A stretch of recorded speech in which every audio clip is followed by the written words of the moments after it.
Hey everyone, and welcome to this, my third of 3 videos on the Canon EOS 20D. And in the first video we talked about what everything was.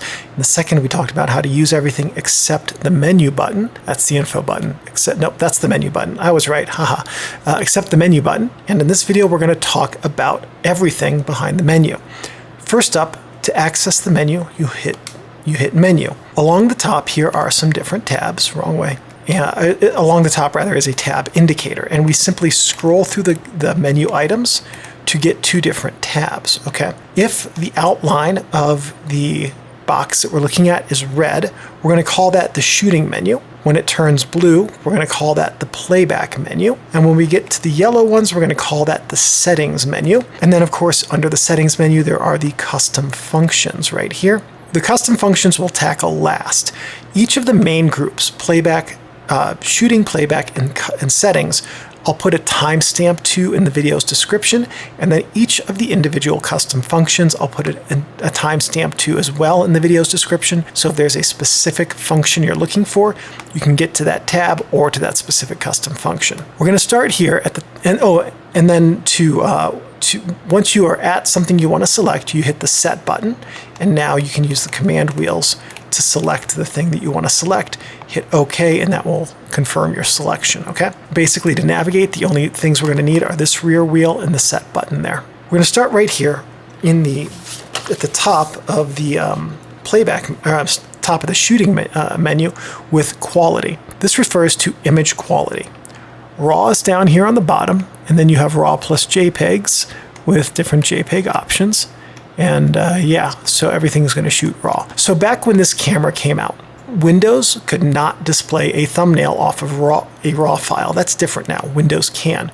So if you shoot just RAW, you'll get more RAW images on your SD card, or CF card rather, than you would if you shot RAW plus a JPEG. Back in the bad old days of Windows XP, Windows 7, things like that, you would get your RAW file. It would show a generic icon, and then next to it would be your JPEG, and you would have to look at that JPEG as your thumbnail to decide if you wanted to edit that RAW file. Hugely annoying. Anyway, Windows fixed that, and now you can just look at the RAW files. So if you are here to become the best photographer you can be, just shoot RAW. You'll get way more editability out of your photos, and you can do a lot more with them. Next up, we have red eye. Yeah, red eye on or off. This is your flash red eye.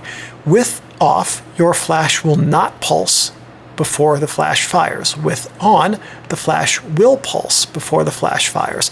That pulsing closes people's pupils to reduce the risk of red eye in photos. If you're using the pop-up flash on your camera to illuminate subjects, or you have a flash on top of your camera pointing at your subjects, that pulse will help you to eliminate red eye. If you are using a studio setup and you're using bounce flash, that pulse will be very annoying.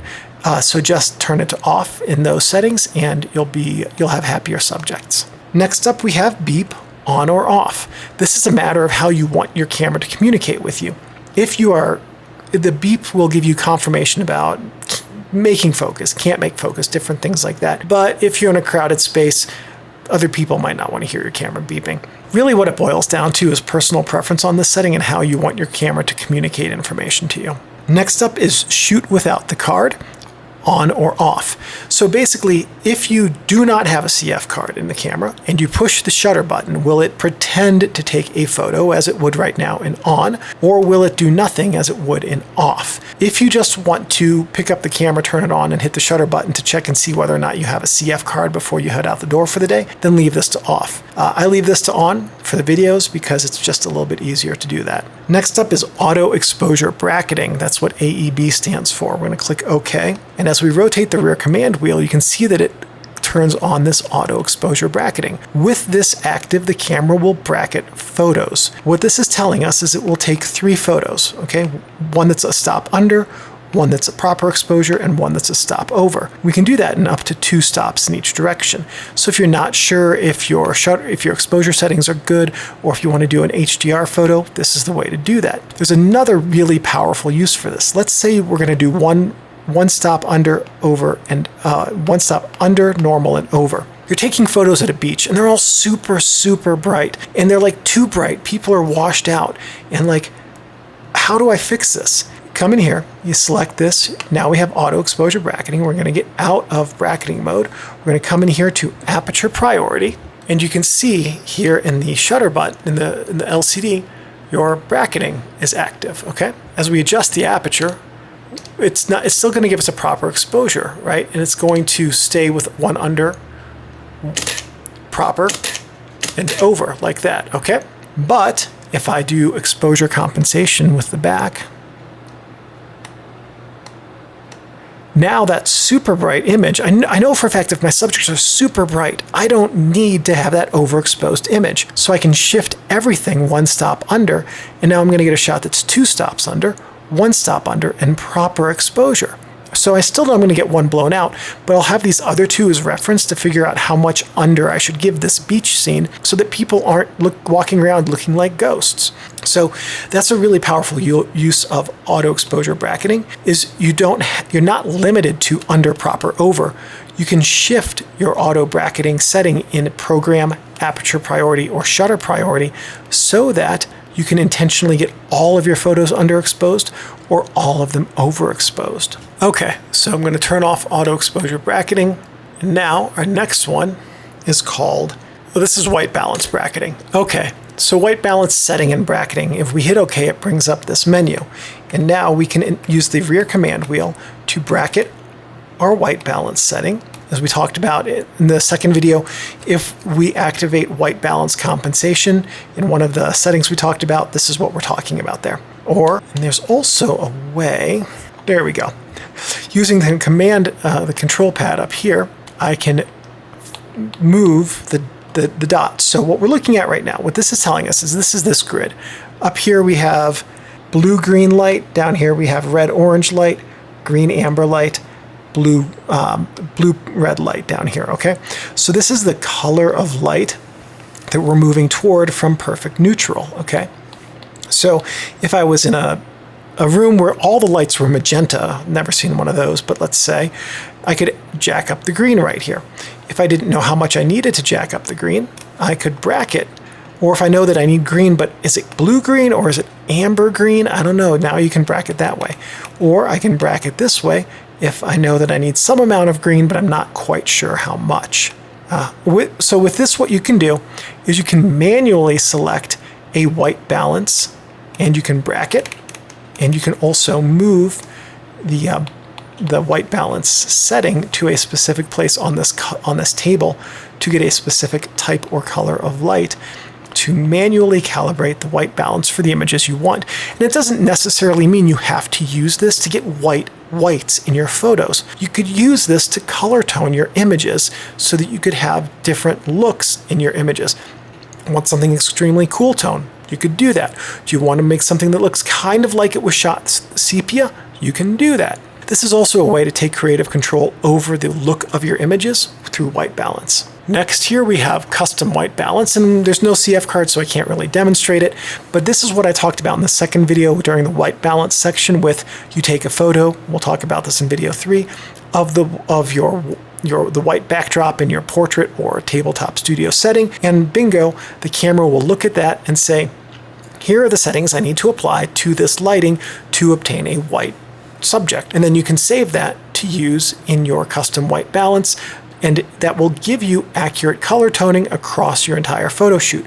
And so if you shoot a bunch of little different doodads you're going to sell online, they're all a different color, and you have that accurate white balance across all of them, the colors will be accurate across all of them, and it makes your editing in RAW when you go to batch edit those photos just a whole lot easier.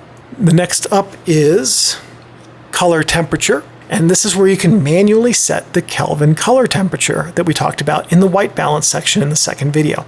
So just come in here, set it to whatever you want it to be. 5,000 is full spectrum. And then, so this allows you to set up a specific Kelvin temperature for your white balance. The next one here is color space, and these are sRGB or AdobeRGB are your 2 choices. S stands for standard RGB.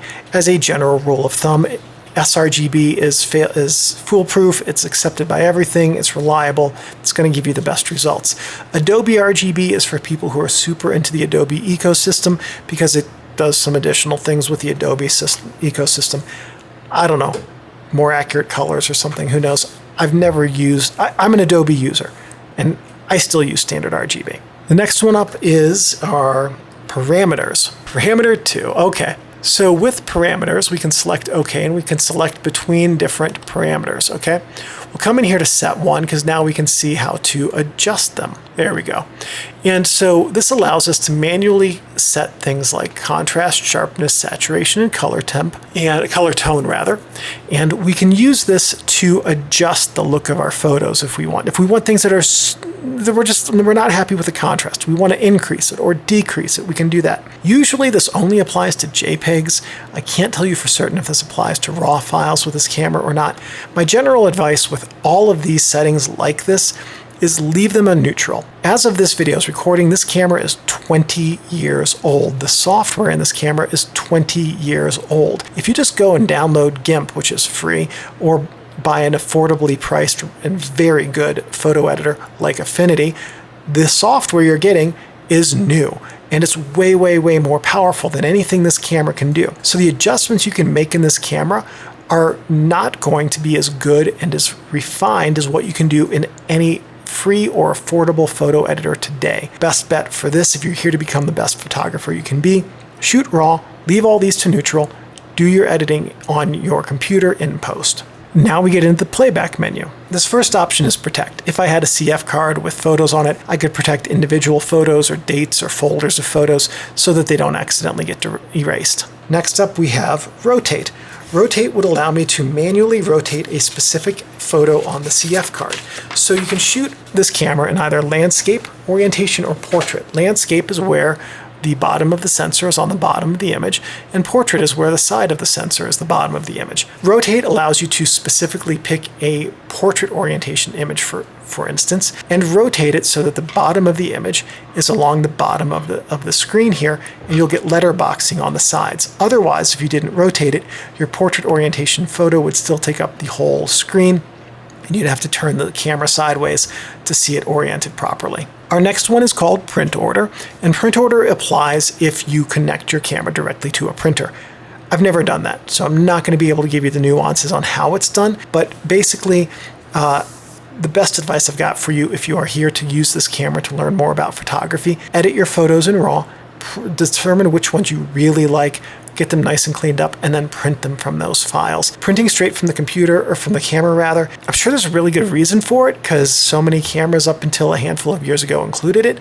I just can't tell you what it is. Next up is autoplay, and autoplay is basically your slideshow. It'll play back the photos on your CF card automatically. And this next one is review time. So if you want to have your image pop up after you take a photo, you can select how much time you want. 2, 4, 8 seconds, hold, or off. So this is largely a matter of battery preservation. When your LCD screen turns on every time you take a photo, it's going to drain your battery more quickly. Also, just as a point of advice, if you're here to really learn how to be a better photographer, turn this off. Get out of the habit of checking your photos every time you take one, and then only check them when it's an important critical photo or at the very beginning of your shoot to make sure everything's working correctly.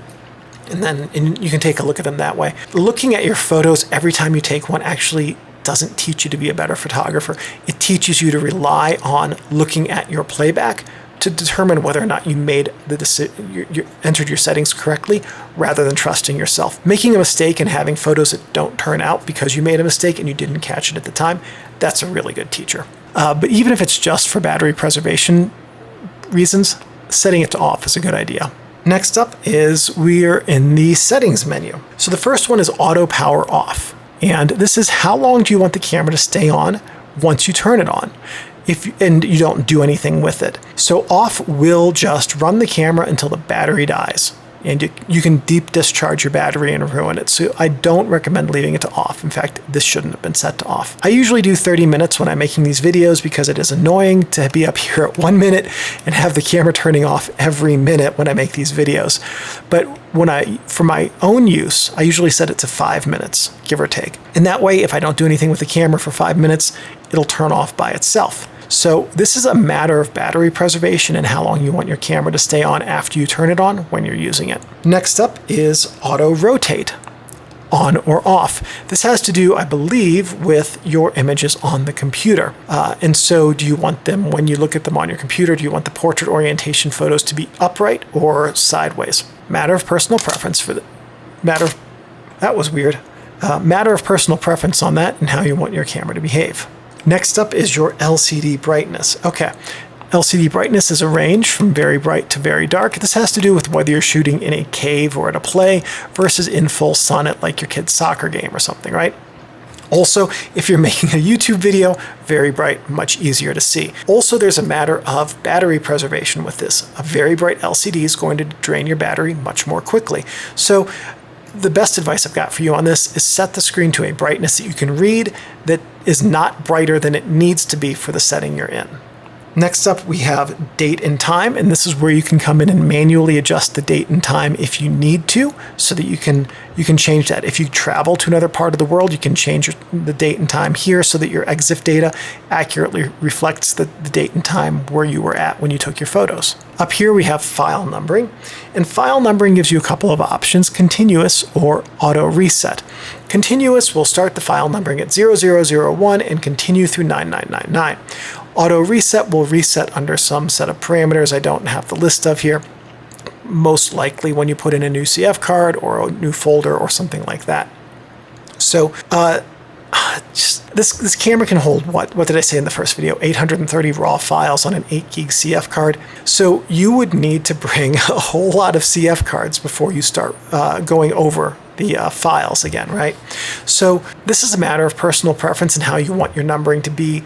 Honestly, I always use continuous because it takes a whole lot more effort to get 10,000 files into a single folder where they would risk overwriting each other than it does, say, 200 files if it auto resets the numbering at some point when I am not expecting it to. Next up is your language selection, and languages are English and a bunch of others here. So you basically just go in and then select which language you would like your menus to be in. Here is your video system, NTSC or PAL. Wait, in the very beginning of the first video, I said this camera is for stills only. It can't do video. Correct.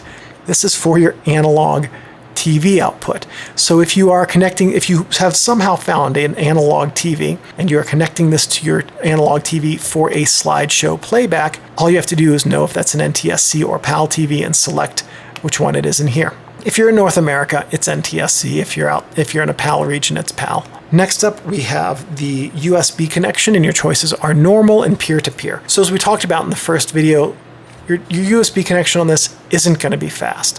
This, realistically, I don't recommend connecting this camera to your computer because your file transfer rates are going to be slower than just popping your CF card into a CF card reader. So this really shouldn't matter. But if you do want to connect your camera to your computer, just figure out which one of these you need to use to get it to work correctly for what you're trying to do. Next up is format, and you can use this to format your CF card if you have one located in there. Custom functions we're going to come back to at the very end. Next up is your clear settings. You can use this to clear all of the custom functions, which I'm going to do right now, so that we go into the custom functions with factory defaults, or you can clear all camera settings if you want to start over from scratch. By the way, I don't recommend this if you've just gone through this whole video with me and gotten all of the camera set up exactly as you want.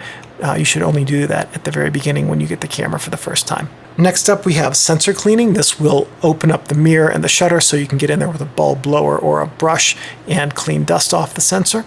And the last item we have is the firmware version. And as you can see, it's telling me that the version is 2.0.3. That's the final firmware release. So if yours says 2.0.3 on it, then that means that you have the final firmware. There's nothing you need to ever do with this. Canon's not going to release new firmware for this camera. Anyway, if you hit OK here and you have firmware to upgrade, you would hit OK, and then the firmware is on your CF card, and then just follow the instructions from Canon and upgrade it that way. Canon still hosts the firmware. There's a link to it in the video's description. Don't download a firmware update from a site that is other than the camera manufacturer, okay? Never. Only download your firmware updates from the camera manufacturer, because you have no idea what that firmware update's actually going to be if you download it from somewhere else. It could be the firmware. It could also be a virus that's going to take over your computer. So if Canon still hosts this, download it from them. If they don't, then just live with the firmware you've got. So we're going to go up here to the custom functions. Oh my goodness, that's a lot. If you want to follow along with the custom functions while I go through them, go to the manual, page 140, and it will explain what all the custom functions are in addition to what we're going to go over as we go through these. All right, let's jump right into the custom functions. Now, the way to read this screen is here's a list of all of the custom functions on this camera. So many.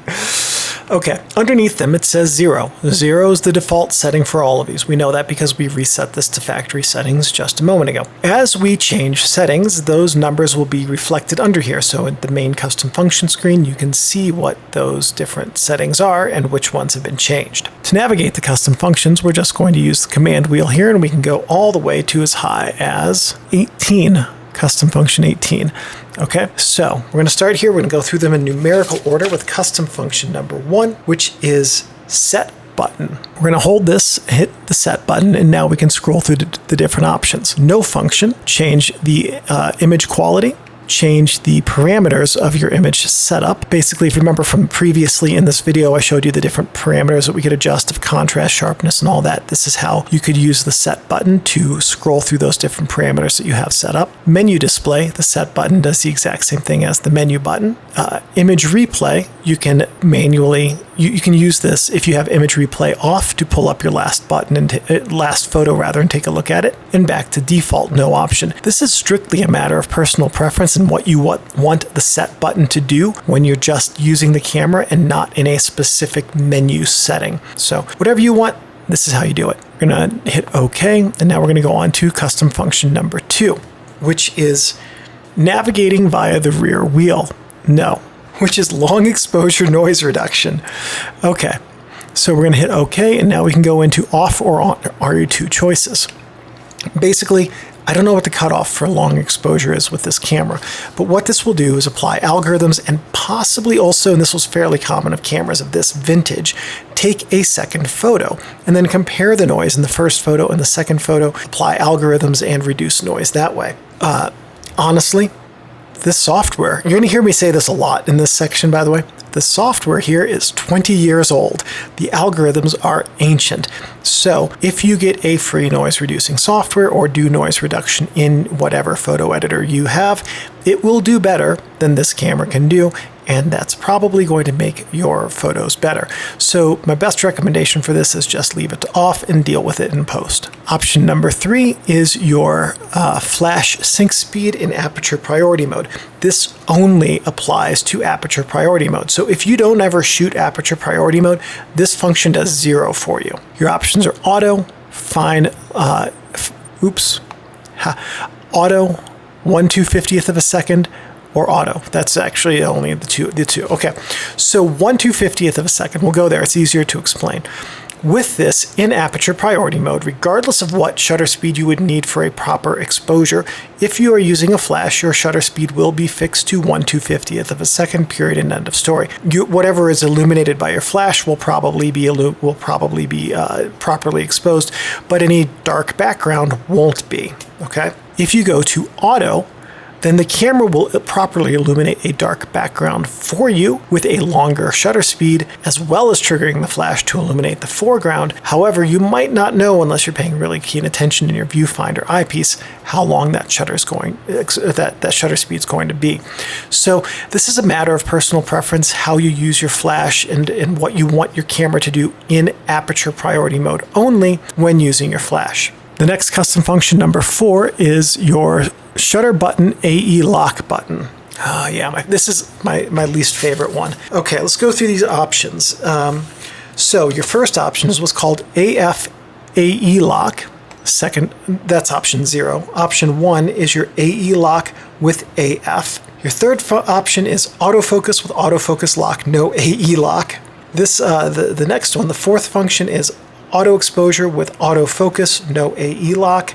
And the last one is custom function number 7. It goes back to 0. That's okay, got it. That's a no. So we'll get to that in a second. So you have 4 options here. What this means, in option 0, when you have to press the shutter button, focus and auto exposure lock. The autofocus will lock into place. I believe there's an exception to that if you're using AI servo. But your exposure settings, your shutter speed and your aperture will be locked in place when you have to press the shutter button. Option 1, AE lock with autofocus. The asterisk button will activate the autofocus, and the shutter have to press will lock the meter settings. So your asterisk button, with this asterisk button way up here, will become the button that starts and stops your autofocus. When you use the metering button in this mode, or your shutter button rather, after pressing the shutter button, locks your exposure settings. You will not or should not get autofocus with this unless you use the asterisk button. Option number 2 will mean that in AI servo, the asterisk button stops autofocus to prevent obstacles from affecting your focus. So let's say, for instance, that you have this activated. If you have to press the shutter button, autofocus will trigger. If you're tracking something in AI servo mode as it moves, let's say a race car, okay, it's coming around a bend and you're tracking it in AI servo mode with this mode activated. And oh, hey, there's a tree that's about to come up between you and this race car. And if you hold the asterisk button, then what will happen is that autofocus will stay locked on that car as you move the camera past that tree, instead of autofocus trying to get onto that tree as you move the camera past it. And the last option, number 3, is going to mean that in AI servo, the asterisk stops or starts AI servo autofocus. So with this one, if you're in one shot, you can press the asterisk button to start AI servo focusing, or you can press it then to stop it. So this is a really useful one if you want to manually toggle between one shot and servo in terms of autofocus setting. So that's the use of that. Now, custom function 17 has a conflicting setting in 0, 1, and 2 of that custom function. So if you want to learn more about that, there's a link in the video's description. But basically, if you select autofocus start and stop and AE lock for both this and custom function 17, this function will take precedence over the one in custom function 17. The next one that we have is autofocus assist and flash, okay? Now, this gives you an option of emits, does not emit, only external flash emits, and back to emits. Okay, basically this applies when you are using a flash on the camera. The flash can be used as an autofocus assist light in low light. This will allow that to happen with whatever flash, pop-up flash, on-camera, hot shoe flash, whatever. Does not emit, this will prevent the flash from working as autofocus confirmation in low light. So if you're at your kid's play, you don't want that autofocus flash pulsing to help with autofocus assist. So you want to turn this off so you don't distract the kids on stage. And this last one is only external flashes emit. Your pop-up flash will not be used for autofocus assist in low light, but if you have an external flash, that can be used for autofocus assist in low light. So this is a matter of your personal preference for flash use, how you use a flash, what type of equipment you have, which one of these options is best for you. This next one is EV settings, and you have a choice between a third stop and a half stop. That's it. So when we talked about stops earlier, and if you go from 1/125th of a second to 1/250th, that's a full stop, okay? A third of a stop setting between those would be something like you go 1/125th, 1/160th, 1/200th, 1/250th. Those would be shutter speed settings of 1/3 stop. A half stop would be 1/125th, 1/180th, 1/250th. So basically, this is a matter of how much exposure control do you want over your shutter speed and your aperture, and how much time do you want to spend scrolling through shutter speed and aperture settings to get to the exact one. So this is just a matter of personal preference and how you want your camera to behave. Next up, we have flash firing, and your options are fires, does not fire, or back to fires. As I understand it, this is strictly for your on-camera flash.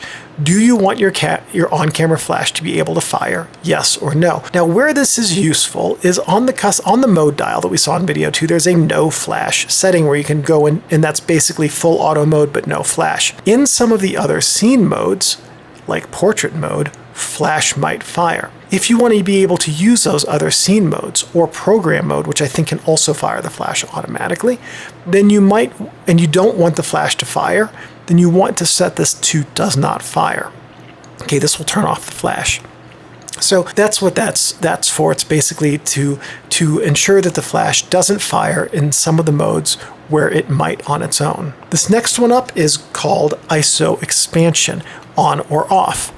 Do you want to have access to 3200 ISO, which is called H, or do you not? So with on, you can use high ISO, which is 3200. With off, you can't. You're limited to 1600. This is a matter of personal preference and how you want to use your your camera. Cameras of this age don't do well over, especially with CMOS sensors, really don't do well above 400 ISO. So with this, if you're going to shoot in 3200 ISO, or actually anything faster than 400, pretty much plan on converting it to black and white. You're going to get a ton of digital noise. So again, personal preference on how you want your camera to behave with this. Next up, we have your bracketing sequence. So with auto exposure bracketing, we have 4 options, okay? Proper, under, over, enable. Same thing with disable. Under, proper, over, enable. Same thing with disable. Okay, so the first part of this is the exposures as they show up on your roll. And this is a matter of personal preference. Do you want your bracket images to start with the proper exposure and then have the dark one and then the bright one? Or do you want them to start dark and then have the proper and the overexposed image? This is just what you want your camera roll to look like when you look at your photos. Enable or disable, if I remember correctly, forgive me, it's been 2 years since I wrote this script. If I remember correctly, that enable allows you to use the rear command wheel for automatic exposure bracketing, and disable prevents that. So that's then a matter of personal preference for how you want your camera to work. The next custom function is your superimposed display, on or off. And basically this is in your viewfinder. Do you want your AF points to light up red when they are confirming AF? Then on. If not, then off.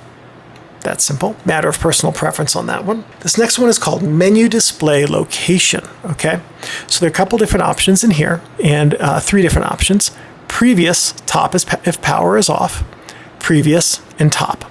So with option 0, when you press the power, or the menu button rather, in this option, it will take you back to your previous menu location unless you power cycled the camera. If you power cycle the camera, then it will start the next time you enter the menu at the top of the menu. With option 1, whether you power cycle the camera or not, the camera will always go to the previous menu location whenever you hit the menu button. And in option 2, the camera will always start the menu at the top of the menus, regardless of where you were when you exited out of them last time. So this is a matter of personal preference and how you want your camera to behave. If there is a single menu item you often use, leaving this to previous could mean that every time you hit the menu button, you go straight to that, and that could be very useful. This next item is called mirror lockup, and mirror lockup is disable or enable. So basically what mirror lockup does is in disable, you take a photo like you would normally. You hit the shutter button once, it takes a photo.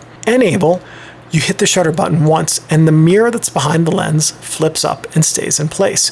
You hit the photo a second time, and then the camera takes a picture. So this is really useful if you're taking photos like, say, microscopy or high magnification macro photos, star trails, waterfalls, things that have a long exposure to them. Because that mirror action does introduce a little bit of shake to the camera, which can affect your photo quality. So with this, you put your camera on a tripod, you go into your self-timer mode, you enable your mirror lockup, you hit the shutter button once, mirror locks up, hit the shutter button again, self-timer counts down, photo is taken at the end of the self-timer time, and there you go. That's a way to get the most out of mirror lockup if you want to do it. But if you're just walking around taking photos, set this to disable so that you don't have to hit the shutter button twice every time you go to take a photo.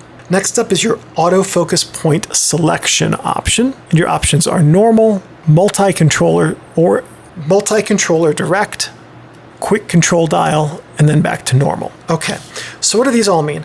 In normal, your autofocus point button and the multi-controller select the autofocus point. Here's the autofocus point button up here.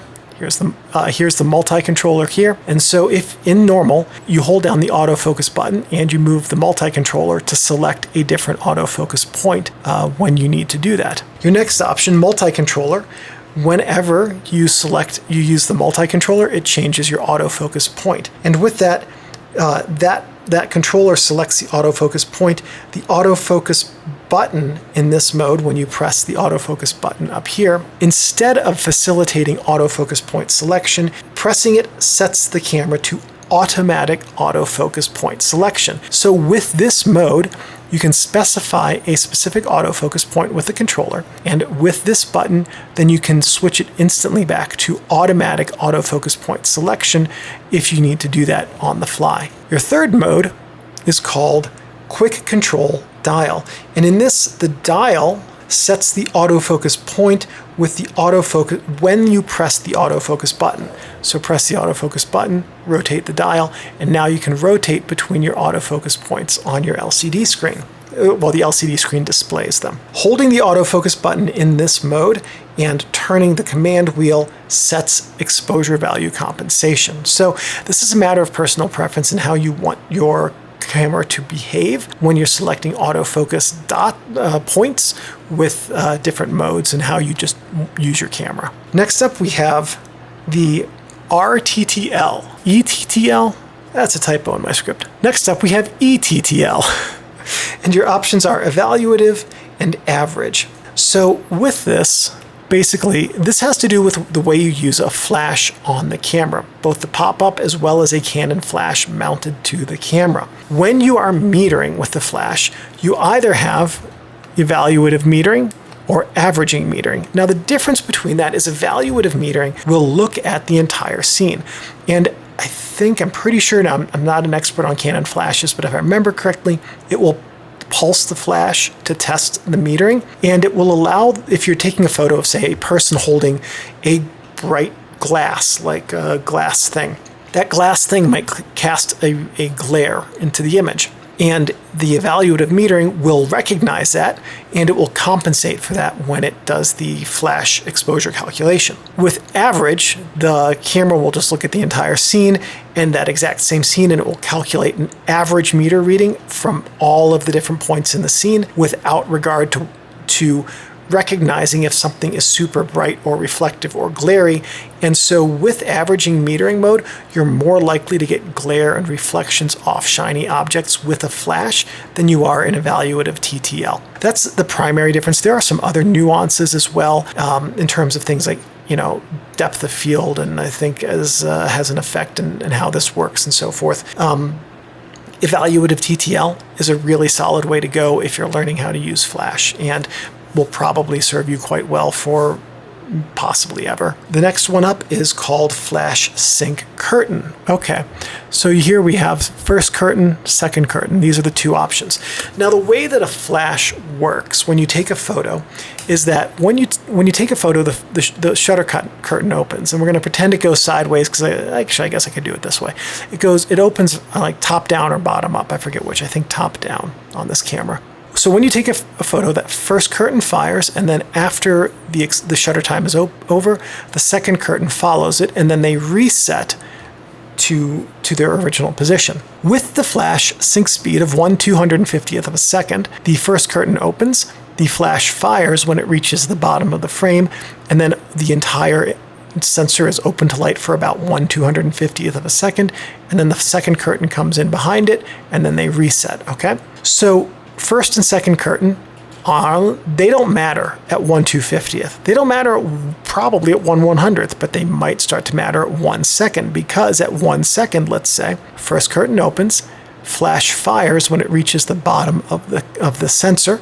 The entire sensor is open to light for a second. Second curtain comes in and reset. In second curtain sync, first curtain opens, entire frame is exposed to light for a second, flash fires, second curtain travels. This also applies to 10-second exposures and bulb exposures. Key is the bulb exposure here. So with first curtain sync, the flash fires when the first curtain reaches the bottom. With second curtain sync, the flash fires immediately before the second curtain starts to end the exposure. So, like I said, at 1/250th, doesn't matter at all.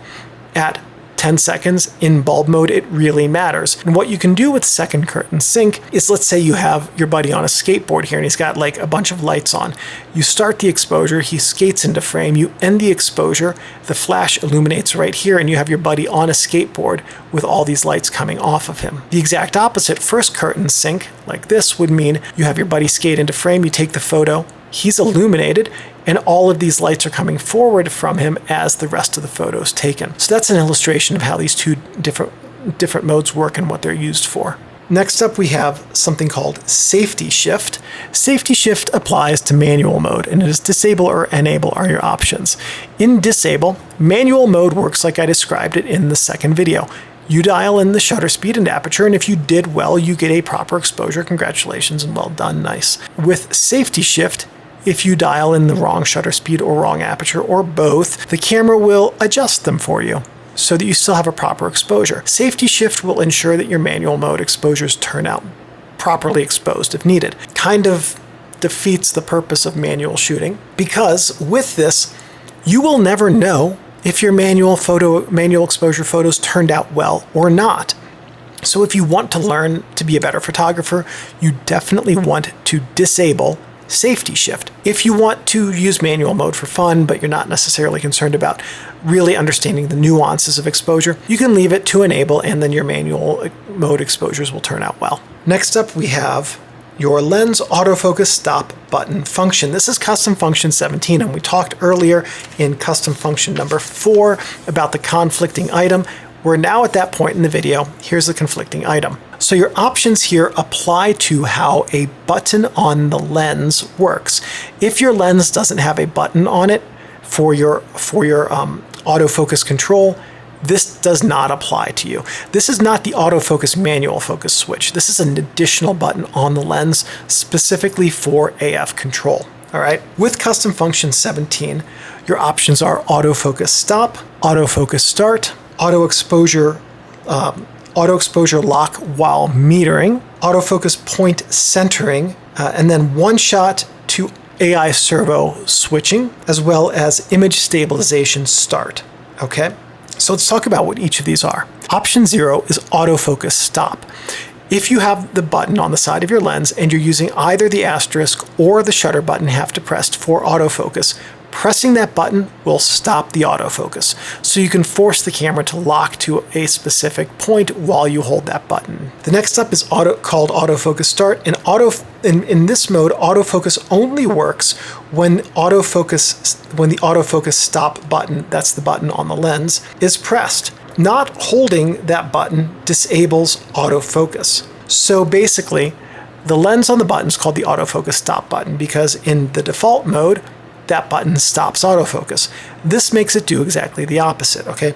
Autofocus will not work unless that button's being held in place. The next option is called auto exposure lock while metering, and with this, when you press that circular button on the lens during active metering, when the camera is trying to figure out the proper shutter speed and aperture, that will stop and lock the exposure settings, and it will allow you to meter and focus separately. So with this mode, the button on the side of the lens becomes an auto exposure lock button while you hold it down. So you can lock your exposure settings in, but autofocus can continue either with the asterisk button or half pressing the shutter button as you have the camera set up so that you can perform exposure lock separately from autofocus. That's actually a really good use of that button. Next up, we have autofocus point centering. With this one, with manual autofocus point selection only. This does not apply to automatic autofocus point selection. You hold the button on that round button on the side of the lens, and it will switch to automatic autofocus point selection. And that can help when a subject can't be tracked accurately in your selected autofocus point, such as like tracking a rally car as it comes around a bend or something like that. So basically, if you have a specific autofocus point selected, for whatever reason, you need to quickly switch to autofocus point selection, you can set the camera so that the button on the lens does that. And lastly, we have one-shot AI servo switching. This allows you to use that button on the side of the lens to switch between one-shot and AI servo. And what this allows you to do is you don't ever have to trust the camera to pick which mode is appropriate. You can use that button like a toggle switch to switch between one-shot, camera finds focus and locks it, or servo, camera finds focus and tracks a moving subject, as you see fit for however you're shooting. So this is all really a matter of your own shooting style, your personal preference, and if you even have a lens that has one of those buttons on the side of it. Next up, we have original decision data. Okay, original decision data is off or on. Basically, with this, you can input verification data into your camera. In order to do that, you have to have kit DVK E2. I don't have that, by the way, so I can't really show you how to do it. But what this will do is add additional information to your images to help protect them from being stolen or plagiarized or something like that. So, but you do have to have that additional kit in order to do that. So if you have that kit and you have input that information into your camera, setting this to on will add it to your image EXIF data. If you turn this to off, then it won't be added. And with that, we have gone through all of the custom functions on the Canon EOS 20D. At this point, I hope you have everything set up really well and you're ready to go and start using this camera. Thank you everyone for watching, and I'll see you in whatever camera manual videos come next.